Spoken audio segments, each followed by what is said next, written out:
We are here as Allied Health Professionals Alliance leadership, and I'm the chairperson for the Alliance. My name is Patrick Dennis Alibu. We've come to remind you of the industrial action intended for 16th.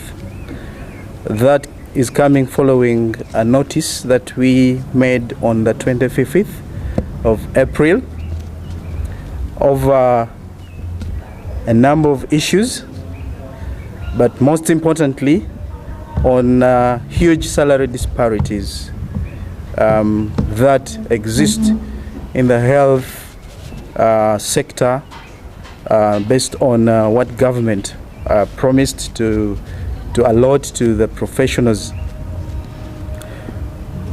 In that letter that we wrote on 25th and submitted to the Speaker of Parliament, we expected response from Parliament, and in this case the government leadership, to meet us and discuss with us ways on how we could have the issues of salary disparities addressed. But unfortunately, till today, we have not got any feedback. As allied health professionals in Uganda, it's not our interest to deny our citizens, our fellow brothers and sisters, parents in Uganda services, but because of the way we are being treated and because of the way we are ignored, we have no option but hold this industrial action. And these allied health professionals constitute 36 cadres, and the 36 cadres has various professionals in that lineup. One, we have the medical clinic officers who cut across in all levels of practice in the health sector. We have the laboratory department, we have the physiotherapists, we have the psychiatric clinic officers, we have got the medical records, among many others, that do this wonderful job in the health sector. In total in the country, we make up to about 60,000 professionals registered with the Allied Health, and it could be even more than that if we trace back the records that are available with Allied Health professionals. We see in the headlines that over 14 million Ugandans suffer mental illness. And you can imagine, part of probably this mental illness is contributed by the poor motivation of health workers. And among them probably could include the health workers. We've come from COVID. People are mentally affected. The economy is shooting every day. I mean, the prices are hiking. So, ladies and gentlemen, fellow countrymen in Uganda, let's ensure this is handled. All our professionals, Monday 16th, stay away from work. Thank you very much. For God and my country.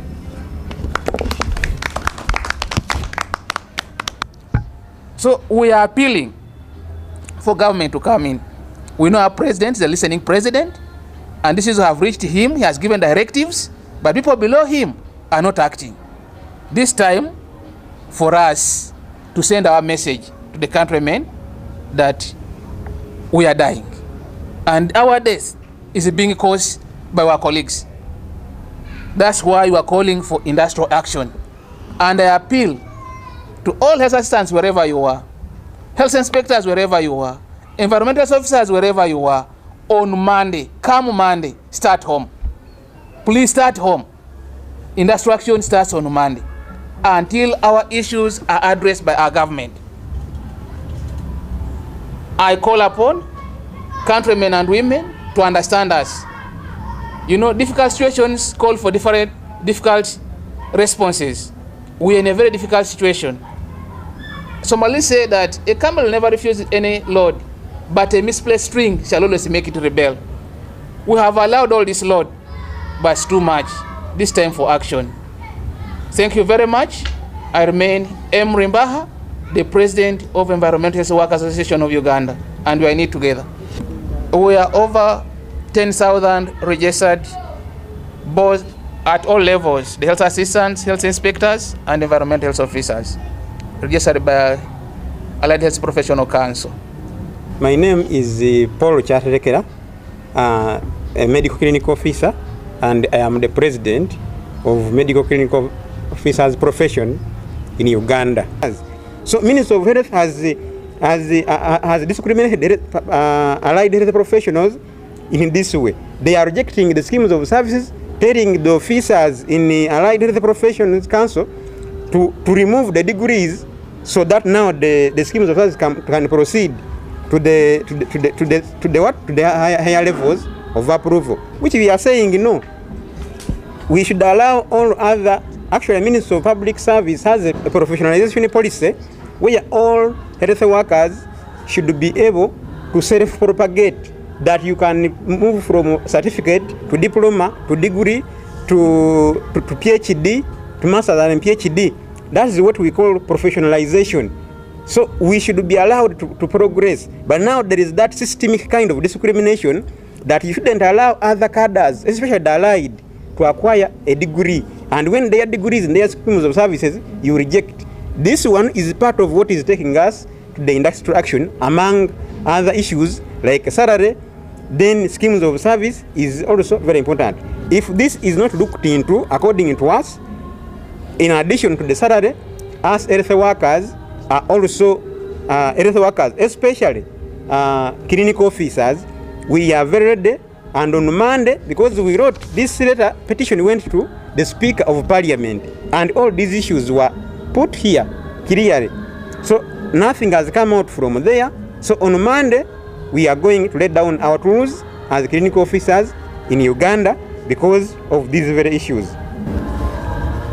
In Uganda, clinical officers that are employed in government form about 25,000 clinical officers. So we are a very big workforce, and we serve from Center 3s up to national hospitals.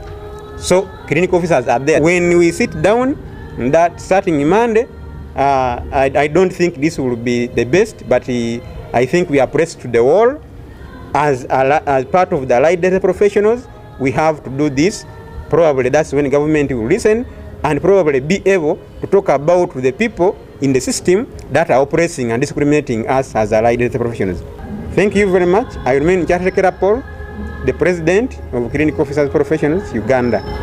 By names, I'm called Atibo Bernard. I'm the General Secretary for Buhio Medical Coders Association. This is an umbrella that brings together the medical records officers and health information officers across the country.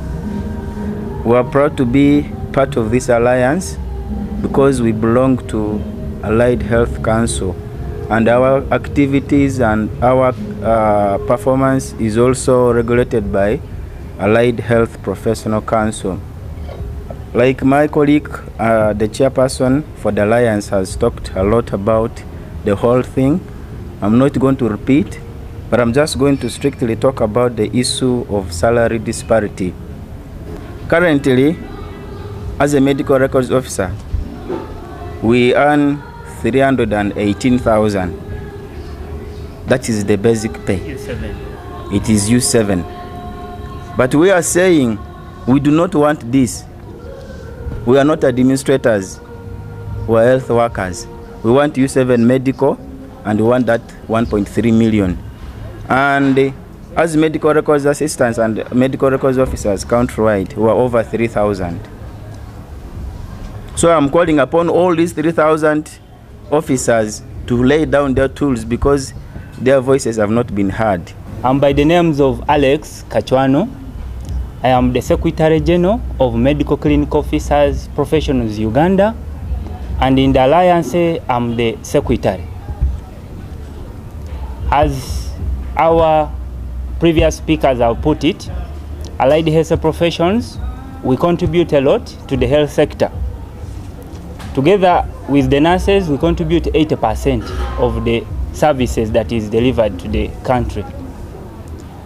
Specifically with allied health professionals, we are more so in the primary health care. This is the services that deals with prevention. Right from primary, people have been hearing prevention is better than cure. However, it has been turned the other way around with our government, that they prioritize curative medicine than the preventive medicine. So we call upon the government to see the priorities and the people that are well formed for that. Allied health professionals, medical clinic officers are taught in community health, environmental health professionals are taught to prevent, educate, and make sure that diseases don't involve the community. Those are the principles that form public health. Not having one person attended to by a group of people in the theater. Thank you. I remain Alex Kachwano, Secretary General, Medical Clinic Officer Professionals Uganda, the Secretary of the Alliance, and I call upon all the professions and the allied health professionals Alliance to comply. Come Monday, we are standing together for the first, if not the last, and I expect the government to hear our bid. I'm Florence Alezuyo, Vice President, Psychiatric Clinical Officers Association. We treat mental illness, clients who have alcohol and drug-related issues, trauma. As you see, many people, vehicles and so on, are engaged in road traffic accidents, and after the accidents, we become very important in that area to give psychosocial support. We treat, we review, we refer patients who have mental illness and mental-related health problems. As my colleagues in the Allied Health Professionals Associations have said, it is a great moment in the life, in the history of allied health professionals, that we have come together to stand in and talk for ourselves. We have been represented by other health professionals. Whenever they talk of health workers, they think of nurses and doctors. Nobody thought of us.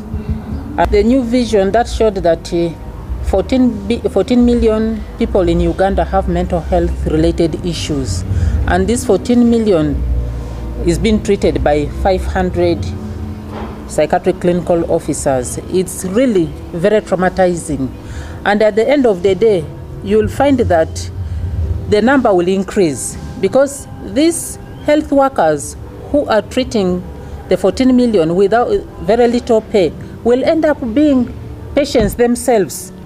You cannot really go work, you come home and sleep hungry. You need your children to go to school. At the end of the day, we are going to have increased number. Depression has become the major mental illness in the country because of stress, because of the cost of living. You are earning little. You go to the same market with the ministers, with the MPs, with the doctors and everybody. But at the end of the day, you are sleeping hungry. Rent. Your children are home. You are renting out of the little money that the government gives you. Nobody considers you for housing allowance. It's really very traumatizing. Government should come up, listen to our voices. We are not here to make noise because we need money, but the cost of living is very high and we need to survive.